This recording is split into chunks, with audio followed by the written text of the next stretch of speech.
Hey everybody, what's going on, and welcome to season 7 of Apex Legends. It is finally here, and to be honest, I couldn't be any more ready to game. But before we get to gaming, this is a brand new season. Season 7 is probably one of the biggest seasons, if not the biggest, that has been brought to the table yet. So there's a lot of new things to go over, and I kind of want to catch you guys up to date. I don't normally make tip videos, but I thought that a tips and tricks videos for season 7, the start of it at least, would really help you guys out and kind of get your head around everything new in this season. So this video is sponsored by EA. Thank you to them for supporting this channel and for helping bring you guys some tips and tricks to get started in season 7. And yeah, I hope you guys are ready, bro. So first up, I wanted to talk about the new map. That is the elephant in the room, Olympus. And this is a beautiful map. It is by far my favorite map in Apex yet. It is set in a futuristic metropolis, and for you lore fans out there, this is actually the spot where Revenant killed Loba's parents. It's in one of my favorite locations, which I'll get into in just a moment. But in terms of features that this map brings to the table that we haven't seen in other maps, there is a massive transportation system that kind of wraps its way all around the map, and it is a massive portal. If you guys played in Kings Canyon and you know about the Wraith Labs location, there is a portal that takes you up into the sky and allows you to skydive outwards. This is more of a on-ground type system. It can take you halfway across the map in a couple seconds, and yeah, you can kind of wrap all the way around over and over and over again. So it's really cool. Makes you guys try it out. And just to be careful, if you guys are taking this thing, it does stop at certain cutoff points, which there could be a squad waiting at the other side for you. So there is a phase as soon as you come out of this portal, so you don't have to worry too much about that. It is safe to go out and then go back in without getting absolutely destroyed after the portal. So those are the new features of the new map. But in terms of some of my favorite locations that I experienced in the early access playtesting, I would say that Estates, Rift, and Bonsai Palace are probably my 3 favorite spots. I would say that Estates is kind of like the skull town of Kings Canyon in Olympus. It's kind of like the capital city. There's a bunch of buildings in this location. There's a ton of loot. And honestly, this is where majority of the people were dropping, and I think is going to be the next hottest location. As for the next location called Rift, this is just a really unique looking map location. It's probably the coolest looking spot in all of Apex, and it kind of just really gravitated towards me, and I like the spot. So make sure you guys check that out. But lastly, there is Bonsai Palace. Now, this is the spot where Revenant killed Loba's parents, right outside of one of these massive skyscraper buildings. I mean, Loba's dad got the works, bro. He got tossed out. Anyways, those are my 3 favorite spots on Olympus. Make sure you guys go check them out. Once again, I think that Estates is going to be the next hottest spot on this map. But the last map addition that I still haven't mentioned are ramps, and ramps are here because vehicles are finally in Apex. We have the Trident, which is a hover car. This thing is going to be able to carry a squad of 3. All of you guys can fit into the car, and it's really cool because it's actually extremely interactive with a bunch of different legends. You can put things like a Gibraltar Dome, caustic traps on the car, Pathfinder can grapple off the car, and the new legend Horizon can even use her ability to elevate the car into the sky. So there's a lot of things you can do with this thing. How you use it is going to be really important because it can either be beneficial to your gameplay or extremely detrimental and get you killed at the snap of a finger. So the car, essentially how it works in terms of damage is if someone shoots the car, you still take damage directly from the car, just at a minimized damage rate. So if a bullet does 10 damage, I'm pretty sure you take like 2.5 damage from the car, something to that scale. I don't know the exact numbers, but just know that you aren't going to want to be on it while you're driving around other squads, or they'll kill you pretty quickly. Luckily, there is a massive boost feature on the car, so if you are driving by a squad and they're shooting you, the boost is extremely fast and it'll get you out of a situation at the snap of a finger, but you don't have it too often. It takes quite a while to recharge, so make sure you're using it extremely carefully or to do some cool tricks off ramps. Now, when you're going to want to be using this car is definitely for making strong rotation. Sometimes you could get pretty pinched in Apex, but bursting through and across the map at the speed of light is going to be really helpful when you have a vehicle. Also, it's really good for pushing squad fights. If you want to be racking up some high kill games, make sure you're driving this thing around to get near and close to the gunfights and then hopping out handling the squads, hopping back in, and then driving around as well. You don't want to be fighting in those cars because once again, it's hard to hit shots and you take a ton of damage. The last cool thing I still haven't mentioned about cars is that you and your whole squad can ride them solo. So if you found 3 vehicles, you and every single one of your squad mates could rock a vehicle of your own and kind of drive around like a gang, bro. It's super cool. You feel like you're in a Fast and Furious movie, but that's gonna do it for cars. But moving on now to the next biggest addition in season 7 is definitely Horizon. She is the new legend. She's the hotness in town right now, and some of you guys are going to want to know how to use her. So she's got 3 abilities just like every other legend. She's got a passive, a tactical, and an ultimate.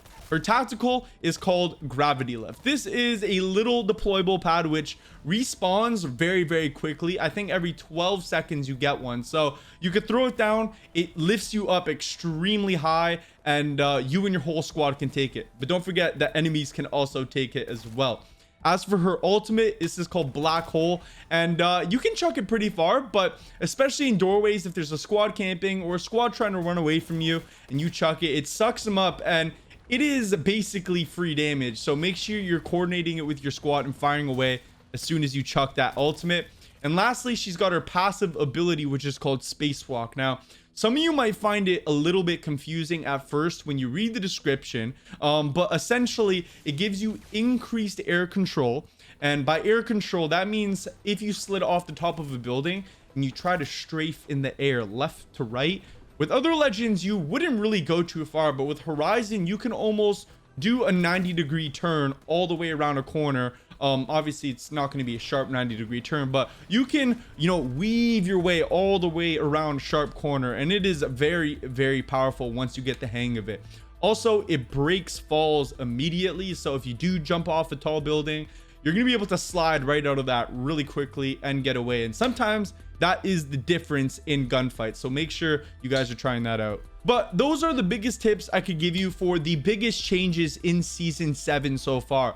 As for the rest of this video, if you guys are still here, I'd appreciate it if you leave a like and subscribe to the channel. But I did want to focus on a couple opinionated pieces of advice for you guys in terms of legend selection, best weapons to choose in season 7, because there's been some significant changes. And in terms of the map layout, some of your favorite legends might not be as powerful in Olympus. So first up, I wanted to talk about what are some of the best legends are going to be in Olympus. And if you guys haven't noticed from some of the gameplay you guys have been watching, there are an insane amount of different layers of height to deal with in Olympus that you just don't really expect to see in Kings Canyon or World's Edge. Maybe in World's Edge in some locations, but in Olympus it is basically everywhere. So I think that mobility legends and legends that are going to be able to take height extremely easily are going to excel to another level that we haven't seen yet on Olympus. I would say that Loba, because she can toss your disc and take height. I would say Octane, because he's got his jump pad to help his whole team take height.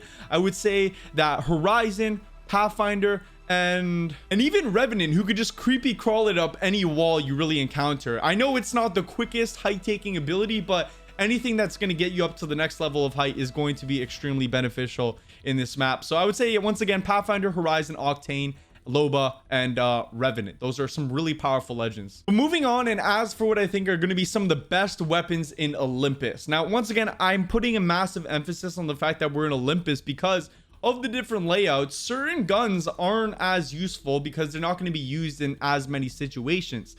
Speaking on weapons though, the R99 is finally back on floor loot. So this is one of the best guns in Apex. If you guys don't know about the R99, if you haven't used it yet, use that gun. It will decimate people if you get good with it. If you're not good with it, I highly suggest practicing with it because it will change the game for you. But the biggest change I think that I noticed with weapons in season 7 is that range fights are much more relevant and they're much more everywhere. So I think that snipers and assault rifles could see, an upbringing in the meta. I know in Kings Canyon, you can almost get away with running dual submachine guns, which definitely isn't going to fly by, in my opinion, unless maybe you're playing as a high mobility legend and you're insane at the game. But I definitely think assault rifles and snipers might have a bit more of a spot in gunplay this season.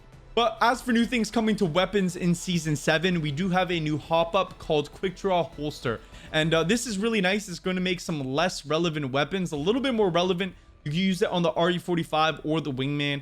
I know a lot of good people use the wingman, but for the mass majority of us who do not hit our shots, it's going to help make the gun a little bit better. It reduces hip fire spread, increases your aim down sight time, and you could switch weapons to it much quicker than other guns. So you'll be able to get those first shots in and take down the guy in front of you. If he's using anything else, it's going to be a lot slower than with quick draw holster. So those are some tips for legends you should be using in season 7 in Olympus, and also weapons. But now I kind of wanted to talk about some of the changes that came to Apex and what I thought were the most notable changes that might encourage you guys to use some characters or some weapons. As for Caustic, the stinky gas daddy man, his gas now does increased damage. So if you've ever wanted to use someone and you struggle close quarters, give Caustic a shot. The trade-off to getting more damage was that the gas no longer blinds you. So he's pretty interesting. He's my favorite legend by far, and I can't wait to see what he's about now. Next up, Mirage decoys have 45 health. If you've ever shot at a decoy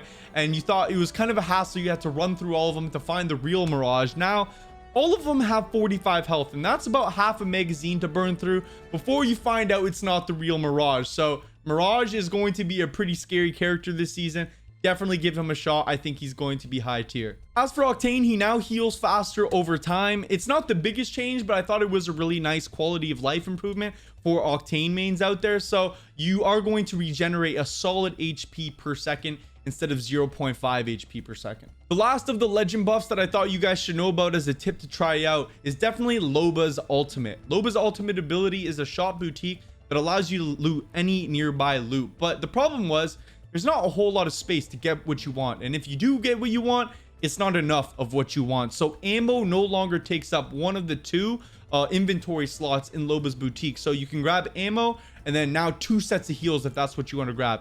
It's really powerful. Sadly, there is only one weapon buff that I thought was noteworthy of mentioning to you guys, but it does not fall short. The L-Star has been notoriously bad in Apex since its release. It was a care package gun. It's now a floor loot gun. It still wasn't good, but this season, use it to the max, man. I would argue that it can test the R99 now. It is the laser beam. It has unlimited ammo. All you have to worry about is the overheat time. So as a quick tip for weapons, try out the L-Star. You will not regret it. But I think that's everything there is to know about tips and tricks in season 7, at least for the start of season 7. I really hope this video helped you learn something, whether it was a new function, just stuff you may not have figured out on your own, and hopefully it helps you get better as you dip your toes into season 7 of Apex Legends. If you guys enjoyed the video, I'd appreciate it if you leave a like, hit that subscribe button. We covered a bunch of things today. We covered the new map, the new vehicle, Horizon, the new legend. We covered best weapons, best legends,